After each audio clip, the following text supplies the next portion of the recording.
Okay, continuing where we kind of left off in our last video, still discussing measures of dispersion here.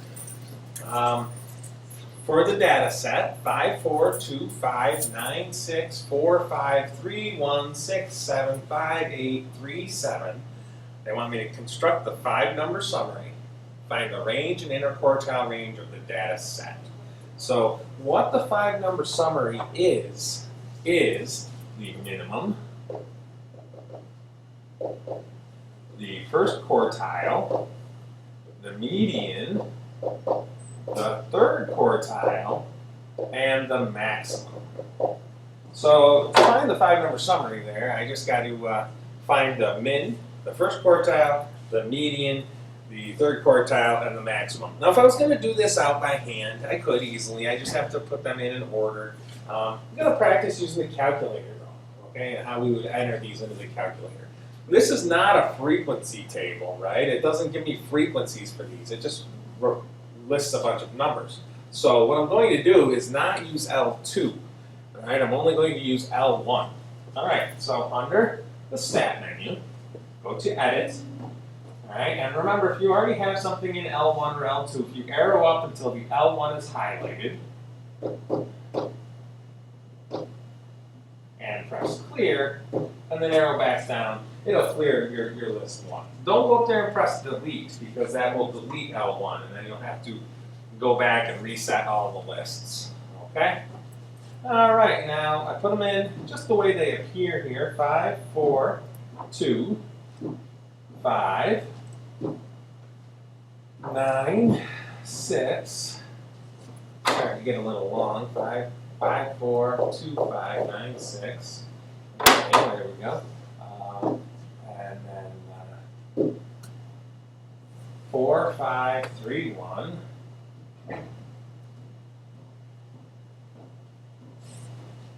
Okay. 3, 1. I like to cross them off after I put them in. That way I know I've got them in there. 6, 7. Oh, see, I just messed up there. 6.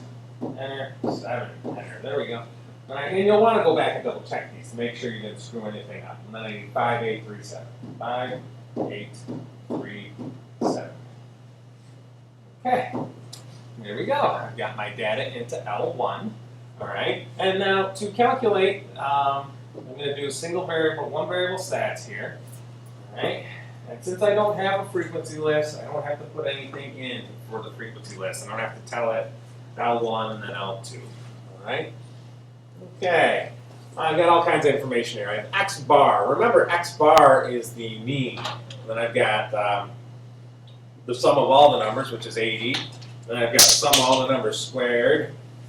And then I've got the sample standard deviation and the population standard deviation, S of X and sigma X.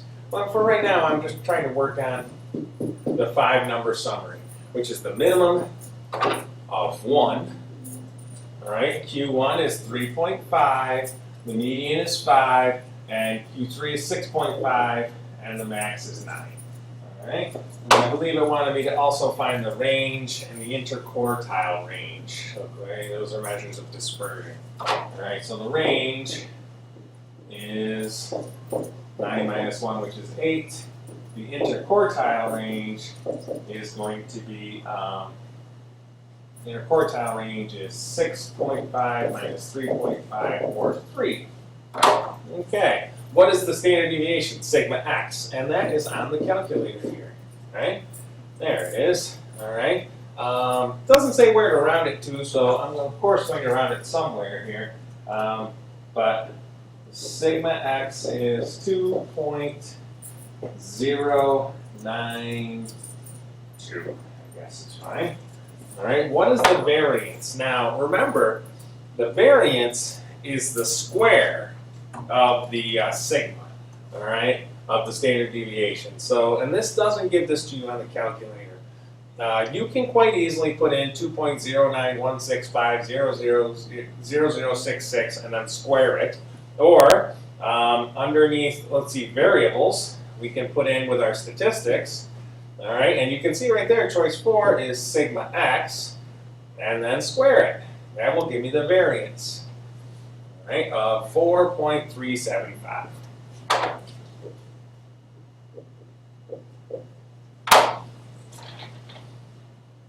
So hopefully you can see that standard deviation and variance are quite a bit easier to do with the calculator.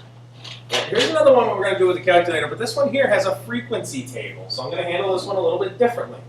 All right, and depending on what operating system you have for the calculator, you're going to have it a little bit different as well. Okay, go back into Stat, Edit, come up, clear this list, and I am just going to put the scores in here.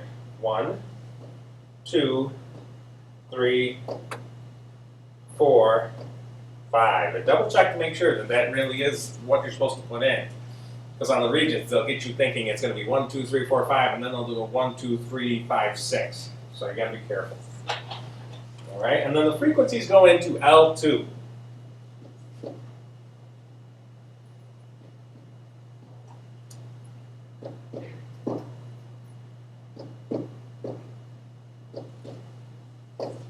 And double check those, make sure you have them put in correctly, okay? Double check them, triple check them on the Regents exam, okay? Really the only reason to miss this would be if you entered these things wrong. All right, and then I'm going to go back to Stat and calculate one variable stats. Now, if you have this kind of message where it just says one var stats like this, what you have to do is you have to tell the calculator to use L1 and L2. If you don't tell them to use L1 and L2 as a frequency list, it will only use the data from L1. If you have the newer operating system, it'll say list, and then it has L1, and then it has a choice for a frequency list. And if you go down there, then you can put L2 in there and then calculate it. All right, the nearest tenth, the standard deviation. Now, did this say the word sample anywhere in here? It just said distribution. It doesn't say it's a sample of anything. So it is sigma x. Right? And that is going to be to the nearest tenth, 1.3. Okay, and you can see if you had used s of x, you would have had 1.4. Okay, so be careful. Right? Unless it says the word sample, you use the sigma. All right. Q1 of a set is 18 and Q3 is 22. Determine if the following values are outliers. All right, well, an element of a set is an outlier if it is more than 1.5 interquartile ranges outside the first quartile or the third quartile. So the interquartile range is going to be important for this. The interquartile range in this case is 22 minus 18, which is 4. Okay, so 1.5 times the interquartile range is going to be 6. I'm looking to see if I have any elements that are less than Q1, which is 18 minus 1.5 times the interquartile range, which gives me 12. And I'm going to take anything that is greater than 6 more than Q3, which is 28. All right. So I'm looking and finding which ones that are less than 12 or greater than 28. Well, this one here is an outlier. This one is not. And this one is 30 greater than 28. Yes. Right, because 10 is less than 12. 12 is not less than 12. It's not greater than 28. So there you go. That's it. That's an outlier. Okay. Now, it is possible. Some people would say, why would we ever use the formula? We can just put these into the calculator, and there is sigma x right there. I mean, it's just right there for you, right? I mean, why would I want to bother with a formula?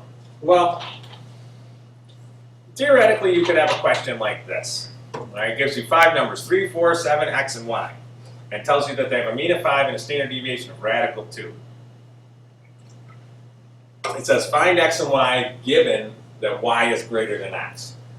So I obviously can't put 3, 4, 7, x, and y into my L1. I can, but it won't give me the right answer. All right, and calculate the standard deviation. All right, it tells me the standard deviation is radical 2, and it tells me that the mean is 5. So I'm going to go, does it say, by the way, in there anywhere that it's a sample? No. So I'm going to be going to use the variance of a population formula. okay? The variance of a population formula. Now notice this is the formula for variance, and I'm given the standard deviation. So if I know sigma x equals radical 2, then sigma x squared, which is the variance, will just equal 2. Okay? So I know my variance has to be 2. All right? And I'm going to be summing from 1 to 5. All right? So let's take my formula here. 2 equals the sum from I equals 1 to 5, x sub I minus x bar, and I'm told the x bar right here. X bar is 5 minus 5 squared over 5, because there's 5 elements. Okay, so here we go. I'm going to kind of expand this and take out the x sub i's and put in 3, 4, 7, x, and y. 3, 4, 7, and x and y. We'll move this calculator. You're not going to be much use to us anyways. All right? 3, 4, 7, x, and y. So I want to have 2 equal to 3 minus 5 squared over 5 plus 4 minus 5 squared over 5 plus 7 minus 5 squared. Yeah. Over 5 plus x minus 5 squared over 5 plus y minus 5 squared over 5. And you know, I don't really like all these fractions. What if I take and multiply both sides of this equation by 5? Right? And I will get rid of all the fractions on the right, and I'll have 10 over here. Right? And at the same time, I can kind of simplify this stuff a little bit. That's going to be negative 2 squared plus negative 1 squared plus 2 squared plus x minus 5 squared plus y minus 5 squared. Okay. All right, so this negative 2 squared is 4 plus 1 plus 4 plus, I can't do anything with these guys yet, so I'm going to leave them. And that is all equal to 10. And I can move all of this stuff over if I wanted to, right? Or I could move it all to one side and make it 0. But basically, I have some constants here that I can combine. You know, the 10, the 4, the 1, the 10, the 4, the 1, and the 4. All right. So 4 plus 1 plus 4 is 9. If I subtract that from both sides, I can get 1 equals x minus 5 squared plus y minus 5 squared. All right. Well, that's all well and good, but I still have 2 variables in my equation. So now I'm going to have to take advantage of another piece of information I know. Okay? I have 5 numbers here, and they have a mean of 5. So that means if I add those numbers up and divide by 5, it should equal 5. All right, so over here to the side, I'm going to take 3 plus 4 plus 7 plus x plus y over 5, and it should equal 5. What I'm going to do is I'm going to solve one of these for either x or y. All right, 3 plus 4 plus 7 is 14, plus x plus y over 5 equals 5. I can multiply both sides by 5 here, so I get 14 plus x plus y equals 25.